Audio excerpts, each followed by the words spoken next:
오늘은 엘리야의 충고라는 제목으로 함께 말씀을 생각해 보겠습니다. 오늘 본문에서 엘리야가 우리들에게 충고의 말씀을 해주고 있습니다. 찔리고 아플 수도 있지만 우리가 더 나아지기 위해, 우리가 더 하나님께 바르게 나아가기 위해서 이 엘리야의 충고를 한번 귀 기울여서 들어보시면 좋을 것 같습니다. 세 가지 정도 나눠서 생각해 볼 수 있는데요. 첫 번째는 17절, 18절 말씀입니다.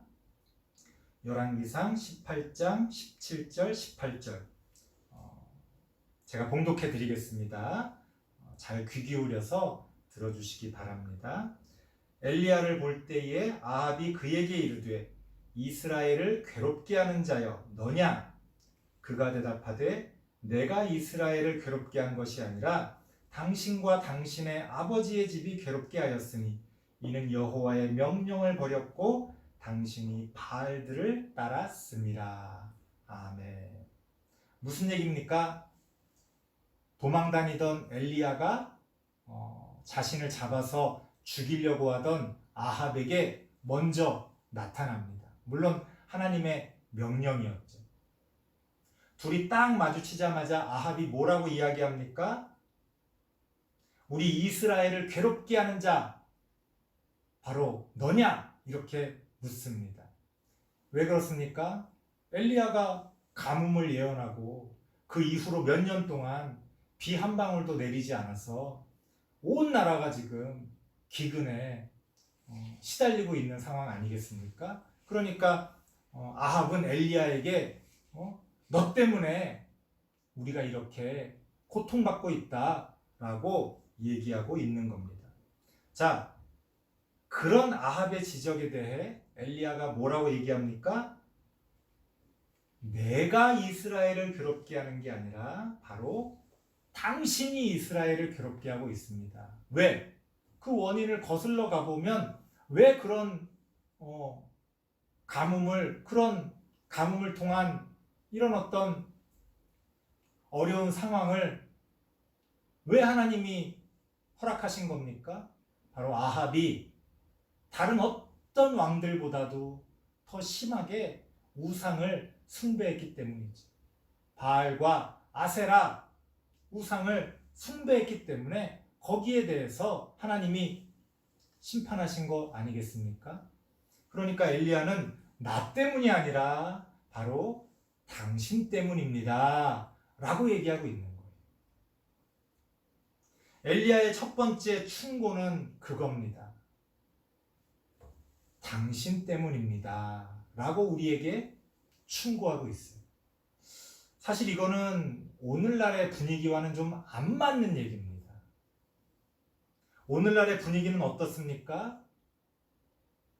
당신 잘못이 아닙니다 라는 말이 요즘 시대에 소위 말해 먹히는 그런 표현이죠. 이유는 있습니다. 사람들이 불필요한 혹은 자기 때문이 아닌 일에 대해서 어떤 죄책감이나 어떤 상처에 시달리고 있기 때문에 그것에 대해서 우리가 위로해주고 권면해주고 상담해줄 때 그런 얘기를 하는 거예요. 당신 잘못이 아니니까 너무 그렇게 시달리지 말아라. 너무 그렇게 연연하고 그렇게 아파하지 말아라. 이렇게 얘기해 주는 거죠. 그래서 드라마나 영화, 우리의 텔레비전에서 나오는 여러 가지 프로그램들 통해서도 소위 말해 상담을 해주신다는 분들이 가장 많이 하는 그런 어떤 표현들이 당신 잘못은 아닙니다. 너 잘못이 아니야 라고 얘기해 주는 거예요. 그러면 그 잘못 때문에 아파하던 또 죄책감에 시달리던 사람들이 위로를 얻고 그런 것에서 벗어날 수가 있는 겁니다. 그러니까 나쁜 게 아니에요. 당신 잘못이 아닙니다 라는 말이 좋은 겁니다. 하지만 우리가 한 번 더 생각해 봐야 될 문제가 있는데, 과연 그럼 내 잘못인 건 없냐 이거예요. 그러니까 이게 어떤 하나의 유행이 돼버리다 보면 그걸 통해서 다른 모든 것들이 다 이렇게 뭐랄까요? 휩쓸려 간다 그럴까요? 당신 잘못이 아닙니다 라는 위로가 필요한 사람도 있지만, 실제로 우리의 삶 가운데서는 나의 잘못이 무엇인지를 돌이켜봐야 될 상황들도 있죠. 그런데 당신 잘못이 아니라는 말로 퉁쳐서 그냥 넘어가 버리면 실제로 감추어져 있는 문제들이 더 깊은 곳으로 들어가서 나중에 우리의 발목을 붙잡게 됩니다. 우리 기독교 안에서도 그런 부분들이 좀 있는 것 같아요. 막 흉악한 범죄자였던 사람들이 교회 안에서 예수님을 믿고 거듭났다고 하고 새 사람이 됐다고 얘기하고 심지어 목사가 되는 그런 경우도 우리가 언론이나 그런 어떤 이야기들을 통해 종종 듣지 않습니까? 다른 종교는 그게 많지 않은데 유독 우리 기독교, 특히 우리 개신교에 그런 경우가 많이 있습니다. 왜 그렇습니까? 좀 죄송한 말입니다만 그 교도소 사역을 하시는 분들이 있거든요. 참 너무너무 어려운데도 정말 수고하시는 이제 그런 분들인데요. 그런 분들이 전하는 그 복음이라는 것이 자칫 오해로 그 사람들에게 다가갈 수가 있다는 거예요. 당신 잘못이 아닙니다 라는 식으로 그 사람들에게 다가갈 수 있다는 거죠. 그럼 어떤 일이 벌어져요? 당신 잘못이 아니에요. 당신이 사람들의 관심을 받지 못하고 가족들이 당신을 사랑해주지 못하고 어릴 때 당신이 이런 상처를 받았기 때문에 당신이 그렇게 된 거예요. 당신 잘못이 아니에요.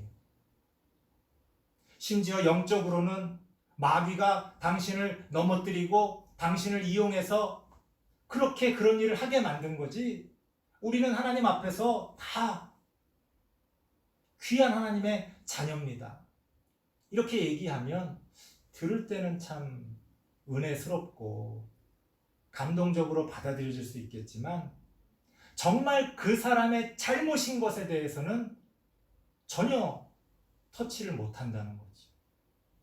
그러니까 우리는 상황에 따라 당신 잘못이 아닙니다 라고 말해야 될 때도 있는 거고, 또 어떤 상황에서는 그것은 당신 잘못입니다 라고 책임을 지워야 될 때도 있는 거예요.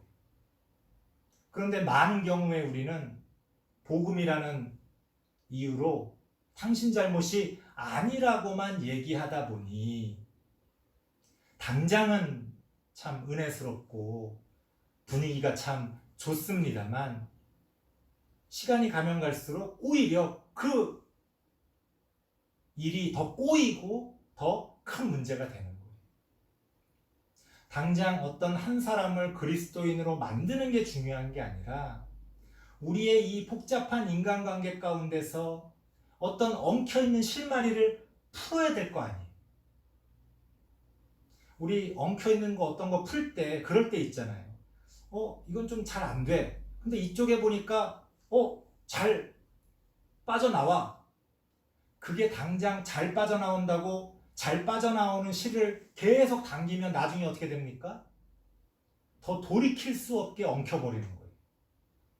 힘들더라도 처음부터 조금씩 정말로 풀어야 될 실마리를 찾아야지 당장 그냥 시원하게 은혜스럽게 그렇게 그냥 쭉쭉쭉쭉 어떤 일이 진행된다고 해서 그렇게 나아가면 안 된다는 거예요. 특히나 사람의 마음은, 사람의 영혼은 그렇게 단순하지가 않다는 겁니다. 그런 우리의 분위기를 알았기 때문일까요? 엘리야는 우리에게 뭐라고 이야기합니까? 당신 잘못입니다. 라고 충고해주고 있습니다. 내 잘못은 없는지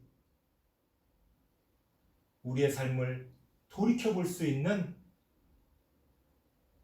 그러한 우리들의 신앙이 되어야 합니다. 예전에는 제가 어릴 때만 해도 우리가 다 너무 착했나? 순진했나? 그런 생각이 들 때가 있어요. 내 잘못이라는 생각을 참 많이 했죠. 내 잘못이 아닌 것까지도 내 잘못이라는 생각을 많이 했습니다. 지금은 또 너무 반대가 된 것 같아요.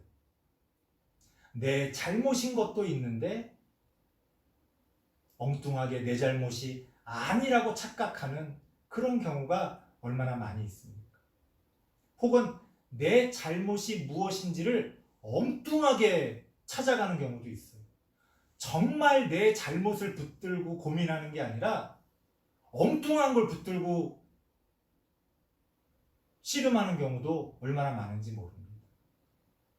그렇기 때문에 엘리야가 우리에게 당신 잘못입니다 라고 말할 때는 내 잘못인 것을 돌이켜보는 것도 중요하고, 또 하나는 정말 내 잘못이 무엇인지를 바르게 아는 것도 중요하다. 그래야 우리가 거기서부터 어떤 문제의 실마리를 찾아가고 해결해 갈 수가 있다는 겁니다. 두 번째 엘리야의 충고입니다. 19절 말씀 같이 한번 읽어보겠습니다. 시작. 그런즉 사람을 보내 온 이스라엘과 이세벨의 상에서 먹는 바알의 선지자 450명과 아세라의 선지자 400명을 갈멜산으로 모아 내게로 나오게 하소서. 그 유명한 갈멜산의 결투가 시작됩니다. 850대 1. 많이 들어보셨죠? 바알 선지자 그리고 아세라 선지자 850명과 엘리야가 누가 진짜 신을 믿느냐라는 것을 두고 하늘에서 불을 내리게 하는 그런 어떤 경쟁이랄까요? 그런 대결을 펼치게 됩니다. 그 이후에 길게 나오는 이야기가 그런 이야기예요. 결국은 어떻게 됩니까? 엘리야가 이기게 되죠. 여기서 27절 말씀 보면 먼저 자신의 신들에게 하늘에서 불을 내리게 해달라고 기도하며 심지어 자기의 몸까지 상하게 하며 그렇게 열심히 기도하는 그 이방 우상 선지자들에게 엘리야가 뭐라고 이야기합니까? 27절에 보면 엘리야가 그들을 조롱하여 이르되 큰 소리로 부르라. 그는 신인즉 묵상하고 있는지, 혹은 그가 잠깐 나갔는지, 혹은 그가 길을 행하는지, 혹은 그가 잠이 들어서 깨워야 할 것인지 하매. 조롱식으로 이야기하는 거지. 사실 굉장히 우리가 하나님에 대해 생각해 볼 수 있는 굉장히 중요한 구절인데 여기서 그런 얘기는 하지 않겠습니다. 엘리야가 말하고자 하는 충고라고 할까요? 중요한 메시지는 뭡니까? 지금 너가 의지하고 있는 그것은 우상이고 그것은 죽은 것이라는 거예요. 여러분들이 지금 의지하고 있는 그 어떤 것은 바로 죽은 것이라는 겁니다. 우리는 간혹 이 이야기를 통해서 이런 결론을 내립니다. 그 바알과 아세라 우상들은 죽은 거니까 우리의 기도를 들어줄 수가 없고, 역시 하나님은 살아계시니까 우리의 기도를 들어주신다. 이렇게 결론을 내는 경우가 있어요. 이게 참 어디서부터 이 문제가 됐는지를 드리기가 어려울 정도입니다. 여러분, 하나님이 살아계신다는 게 무슨 뜻입니까?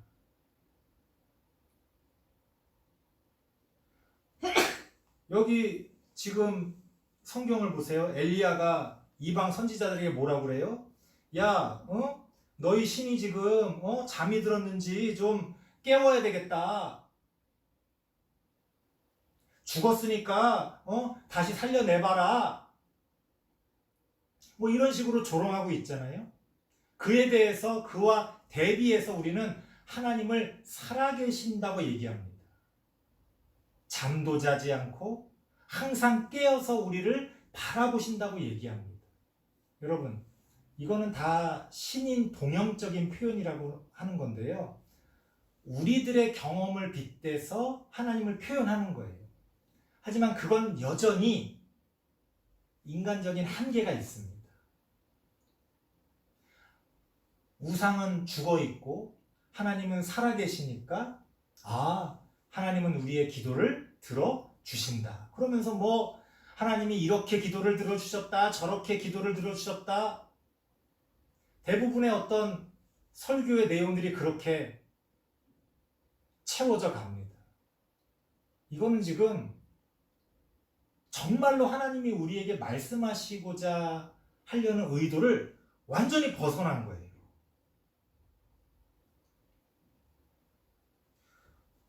우리는 어떤 것의 핵심을 바르게 이해할 필요가 있습니다.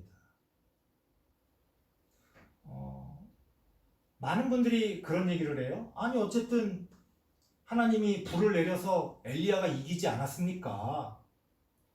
어쨌든 예수님이 병자들을 고쳐주시지 않았습니까?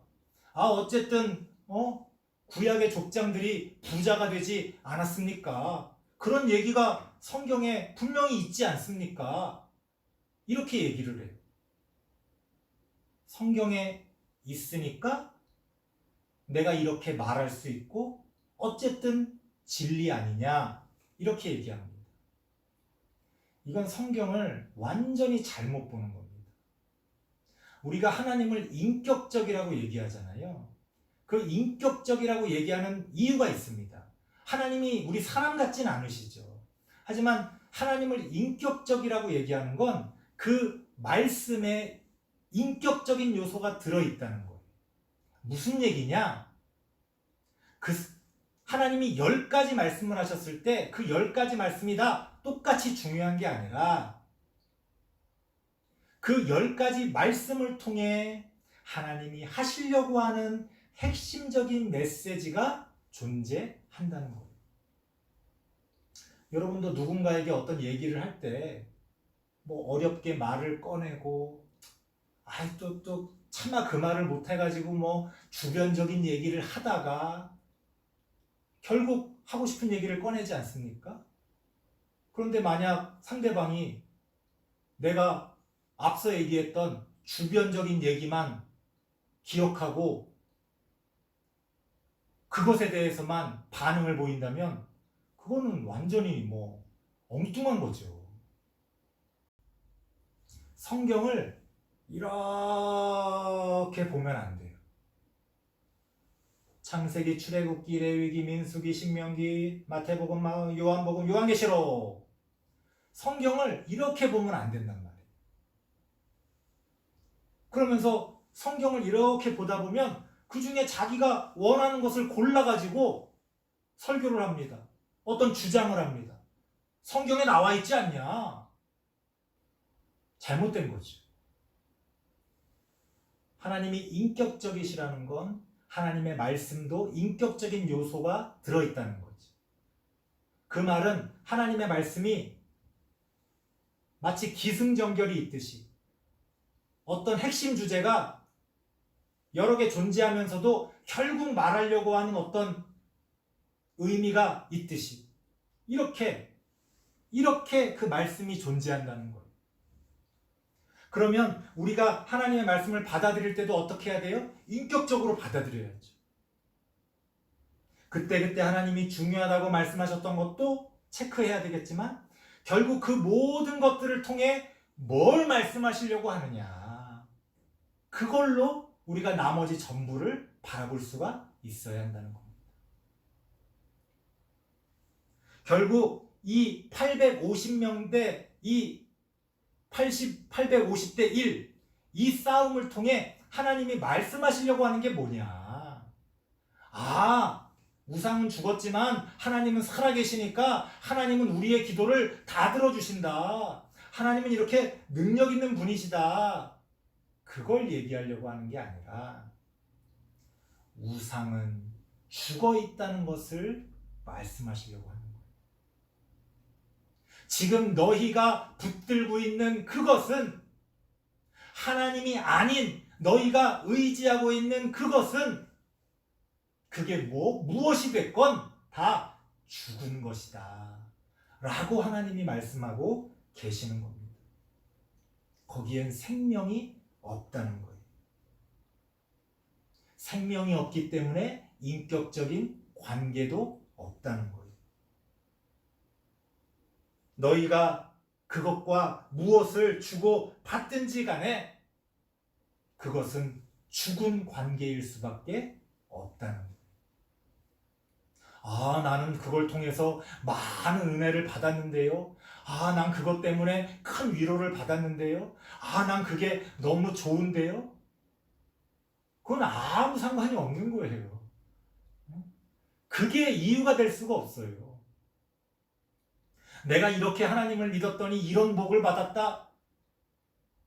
여러분이 어떤 잘 됐다고 하는 그 결과가 여러분이 하나님을 붙들고 있다는 증거가 되지 못한다는 거예요. 그럼 예수님은 결국 십자가에서 죽으셨는데 예수님은 뭡니까 그럼? 우리가 잘 되고 건강하고 부자가 되고 그러는 것만이 하나님이 함께 하시는 증거라면 예수님의 십자가는 도대체 뭘 말하고 있냐는 거예요. 결국 하나님께서 그 모든 역사를 통해 그것의 최고봉인 십자가를 통해 우리에게 말씀하시려고 하는 걸 봐야지. 결국 우리가 필요한 것들, 결국 자신의 그 좁은 그 삶의 울타리 안에서 벌어지는 일들을 가지고 하나님이 어쩌다는 둥, 하나님이 뭐 살아계신다는 둥, 아마 자기는 뭐 그렇게 해가지고 뭐가 잘 된 모양이죠. 자기가 좀 잘 됐다고 해서 그걸 보편적으로 생각하면 안 됩니다. 우린 그렇게 좁은 소견을 가지고 하나님을 이야기하고 하나님을 가르치면 안 되죠. 오늘 본문도 마찬가지입니다. 결국 뭐 이 이야기만 보자면 엘리야가 이겨가지고 우상 선지자들을 다 없애버렸다. 겉으로 드러나는 이야기는 그 이야기지만 하나님이 이 이야기를 통해 말씀하시려고 하는 것은, 그러니까 너희가 나를 믿고 나를 믿지 않는 놈들은 다 없애버려라, 그걸 얘기하는 게 아니잖아요. 오히려 이것은 너가 지금 하나님을 믿는다고 하는 그 신앙이, 그러면서 너가 의지하고 있는 그것이 사실은 잘못된 것이고 사실은 생명이 없는 죽은 것이라는 것을 우리에게 경고해주고 우리에게 충고해주고 있는 겁니다. 엘리야는 그렇게 우리가 하나님과의 살아있는 인격적인 관계를 하나님과 맺을 것을 우리에게 이야기하고 있습니다. 세 번째 충고 보겠습니다. 21절 말씀입니다. 같이 한번 읽어보겠습니다. 시작. 엘리야가 모든 백성에게 가까이 나아가 이르되 너희가 어느 때까지 둘 사이에서 머뭇머뭇하려느냐. 여호와가 만일 하나님이면 그를 따르고 바알이 만일 하나님이면 그를 따를지니라 하니 백성이 말 한마디도 대답하지 아니하는지라. 아멘. 엘리야의 마지막 충고는 뭡니까? 결단을 촉구하는 거예요. 양다리는 없어요. 여러분들도 누가 여러분들 놔두고 양다리 걸치면 기분 좋겠어요? 안 좋겠어요? 그래서 성경에 질투하시는 하나님이라는 표현이 나오는 거예요. 그 말의 의미는 하나님이 정말 질투한다는 게 아닙니다. 하나님이 사람입니까? 질투하게? 말도 안 되는 소리죠. 그거는 그리스 로마 신화에나 나오는 그런 신들이고, 말이 그렇다는 거고, 하나님이 질투하신다는 말의 의미는 하나님 앞에서 우리가 하나님께 드리는 그 신앙에 있어서는 양다리가 존재할 수가 없다는 거예요. 그렇게 하지 말아라. 그러면 하나님이 화내신다. 하나님이 질투하신다. 이게 아니라 그게 존재할 수가 없다는 거예요. 너희가 하나님과 재물을 함께 섬길 수 없다라는 말은 함께 섬기지 말라는 게 아니라 그게 불가능하다는 거예요. 그러면 내가 지금 하나님을 잘 섬기고 있는지를 어떻게 알 수 있죠? 그것은 내가 지금 뭘 붙들고 있는지를 보면 알 수 있죠. 이 세상의 것들을 붙들고 있으면서 하나님 믿는다고 말하면 그건 거짓말이죠. 여러분의 삶의 목표가 뭡니까? 여러분 아이들에게 뭘 바라세요? 아이들에게 왜 공부하라고 합니까? 우리 어릴 때 어떻게 배웠어요? 윤리 도덕 시간에?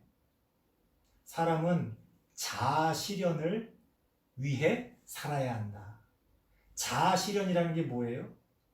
그냥 짧게만 설명드리면 내 마음속 깊이 정말로 나라고 하는 사람이 원하는 어떤 것들을 하지만 다른 사람과의 관계 가운데서 바르게 이루어가고 그거를 통해 다른 사람들을 도울 수 있는 어떤 그런 일들을 해나가야 된다는 거예요. 하지만 우리가 아이들에게 무조건 공부 잘하라고 말할 때의 의도는 뭐예요? 좋은 직장 얻어서 돈 잘 벌고 잘 먹고 잘 살기를 바라는 거예요. 결국 잘 먹고 잘 사는 게 우리가 붙들고 있는 건데 우리가 하나님을 믿는다고 말하는 게 하나님 앞에서 받아들여질 수 있습니까? 안 된다는 거예요. 결국 이 세상의 성공과 이 세상의 쾌락과 이 세상의 인정을 붙들고 살아가면서 내가 하나님을 믿는다고 말하는 게 성립될 수가 없다는 거예요. 그래서 엘리야가 이야기합니다. 너희가 어느 때까지 둘 사이에서 머뭇머뭇 이것도 놓지 못하고 이것도 놓지 못하고 세상 것이 좋아서 붙들고 있으면서 또 하나님도 버리지 못하고 하나님을 믿는다고 하면서도 여전히 세상 것을 원하고 이 둘 사이에서 어느 때까지 머뭇머뭇 하겠느냐. 너희들 말대로 하나님이 살아계시다면 하나님만 붙들고 살아라. 너희가 가지고 있는 거 다 가난한 사람들에게 나눠주고 오직 예수님만 쫓아라. 어떤 성공한 사람이 자신의 그 성공의 결과물을 다 하나님께 내려놓고 나는 이런 것 때문에 하나님을 믿었던 게 아니다라고 말하면서 하나님을 따른다면 인정. 정말 저는 그분을 존경할 수밖에 없을 거예요. 그런데 지금 우리는 어떻습니까? 성공한 사람이 자신의 성공의 결과물을 마음껏 누리면서 오히려 그게 자기가 하나님을 잘 믿고 하나님께 받은 복이라고 자랑하는 그런 이상한 세계에서 우리가 지금 신앙생활하고 있다는 거. 그게 지금 한국교회의 모습입니다. 그래서 대형교회들이 회개를 해야 되는 거예요. 대형교회가 가진 그 막대한 재산 다 이 사회에 환원하고 우린 처음부터 다시 시작하겠다. 이렇게 으리으리한 건물, 이건 우리가 바랬던 게 아니다. 오히려 도시를 벗어나서 우리는 이제부터 지방으로 내려가겠다. 그렇게 말할 수 있는 목사와 교회가 있다면 여러분, 기독교는 이 세상을 뒤집어 놓고 하나님의 나라로 만들 수가 있습니다. 하지만 오늘날 어떻습니까? 그 정반대라는 거예요. 그런데 우리는 거기에 대해서 아무 소리도 못하고 나도 저렇게 되고 싶어. 나도 부자가 되고 싶어. 나도 성공하고 싶어. 거기서 벗어나지를 못하고 있다는 거죠. 여전히 성공한 사람은 대놓고 아직 성공하지 못한 사람은 머뭇머뭇 그 중간에서 이것도 저것도 아닌 모습을 보여주고 있다는 겁니다. 우리 옛날에 찬양하고 기도할 때 뭐라고 그랬어요? 하나님만 있으면 된다고 그랬잖아요. 그런데 나이 먹으면서 어떻게 됩니까? 하나님만 있으면 된다는 말이 쑥 들어가고 이것도 있어야 되고 저것도 좀 있어야 되고 그래도 남들 보기에 그런데 이런 것도 있어야지. 어느 순간부터 하나님은 어디 갔는지 찾을 길이 없고 엉뚱한 것들을 붙들고 살아가는 우리들의 모습. 엘리야가 그런 우리에게 충고해주고 있습니다. 어느 때까지 그 둘 사이에서 머뭇머뭇 하려느냐. 하나님이 살아계시다면 하나님을 믿고 따르고 바알이 그렇게 좋고 우상이 그렇게 좋고 세상 것이 그렇게 좋다면 그냥 대놓고 세상을 믿고 따라 그렇게 살아가라. 교회를 다닌다고 하면서 하나님을 믿는다고 하면서 양쪽에 떡을 들고 다 얻으려고 하는 욕심, 그리고 그거를 다 얻은 것처럼 보이는 사람이 오히려 큰 소리를 치는 그런 어떤 교회의 모습, 이건 완전히 잘못된 것이다. 엘리야가 우리에게 그렇게 충고해주고 있습니다. 설교를 마치겠습니다. 충고라는 건 앞서도 말씀드렸지만 좀 듣기 불편한 거죠. 차라리 듣지 않았으면 더 좋았겠다 싶은 생각이 들 수도 있어요. 왜? 뭔가 이렇게 찔리잖아요.